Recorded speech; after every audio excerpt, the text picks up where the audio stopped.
জয়গুরু সবাইকে। সাত্বিক আহার চ্যানেলে আপনাদের সবাইকে স্বাগত। আজকে আমি একটা পনিরের রেসিপি নিয়ে এসেছি, পনিরের কোরমা। আমি আজকে পনিরের কোরমা রান্নাটা আপনাদের দেখানোর চেষ্টা করব। আশা করি আপনাদের ভালো লাগবে। তো আমি 1 কিলো পনির নিয়েছি। পনিরটাকে মাঝারি আকার দিয়ে স্কোয়ার স্কোয়ার করে টুকরো করে নেব। তো টুকরো করে নিয়ে একটা কড়াইয়ে তেল দেব। বেশ কিছুটা তেল দিয়ে 2 চামচের মতো আমি তেল দিয়েছি। তো টিস্পুনের 2 টিস্পুন হবে। তো এবারে ওর ভিতরে কিছুটা হলুদের গুঁড়ো এবং লঙ্কার গুঁড়ো দেব। 1 চামচ হলুদের গুঁড়ো আর 1/2 চামচ লঙ্কার গুঁড়ো দিয়ে নুন দিয়ে তার ভিতরে পনিরগুলো ছেড়ে দেব। ছেড়ে আমি নেড়ে নেব। নেড়ে এটাকে আমি লাল লাল করে ভেজে তুলব।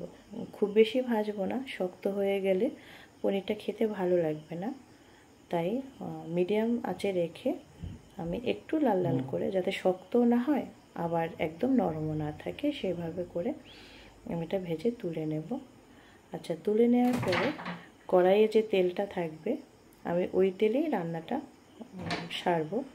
ওই তেলের ভিতরে বাকি মশলাগুলো দেব। তো কাজু গুঁড়োর সাথে আমি কাঁচা লঙ্কা মিহি একটা পেস্ট করে নিয়েছি, রান্না এটা দরকার হবে। আর ওই তেলের ভিতরে এবার আমি জিরে ফোড়ন আর শুকনো লঙ্কা ফোড়ন দিয়ে যখন গন্ধ ছাড়বে ঠিক তখন সামান্য একটু আদা বাটা দেব। হ্যাঁ, যথেষ্ট সামান্য, 1 চামচও নয়, 1 চামচের একটু কম। তো এরপরে কাজু বাটা আর লঙ্কা বাটাটা দিয়ে এটা কষানো অবধি অপেক্ষা করব, তেল ছাড়া অবধি। মানে কষে কষে যখন ঘন হয়ে তেল ছাড়বে তখন এর ভিতরে আমি টমেটো বাটা অ্যাড করব। আমি দুটো ছোটো সাইজের টমেটো পেস্ট করে নিয়েছি, এবার সেটা দিয়ে দেব। হ্যাঁ, তো টমেটোটা যখন গন্ধটা চলে যাবে আবার তেল ছাড়বে, ঠিক তখন আমি 2 চামচ ফ্যাটানো টক দই দিয়ে দিচ্ছি। এটা দিয়েও আবার কষাতে থাকবো এবং আঁচটা খুব অল্প আঁচে রাখবো, খুব লো, যাতে দইটা ফেটে না যায়। তার জন্য এবার যখন তেলটা ছেড়ে ছেড়ে আসবে তখন আমি সামান্য জল দিয়ে দেবো এর ভিতরে। তো খুব বেশি জল দেবো না, যেহেতু কোরমাতে বেশি জল হবে না, গা মাখা এবং অল্প সময়ের মধ্যেই রান্নাটা হয়ে যাবে।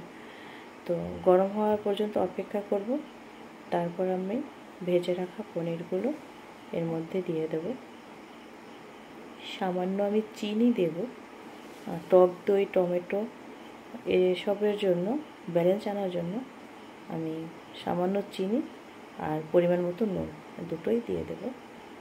দিয়ে আমি ওয়েট করব এটা গামাখা হওয়া পর্যন্ত। এর মধ্যে ক্যাপসিকাম অ্যাড করতে পারেন আপনারা, 1-2 ক্যাপসিকাম টুকরো করে দিয়ে দিতে পারেন।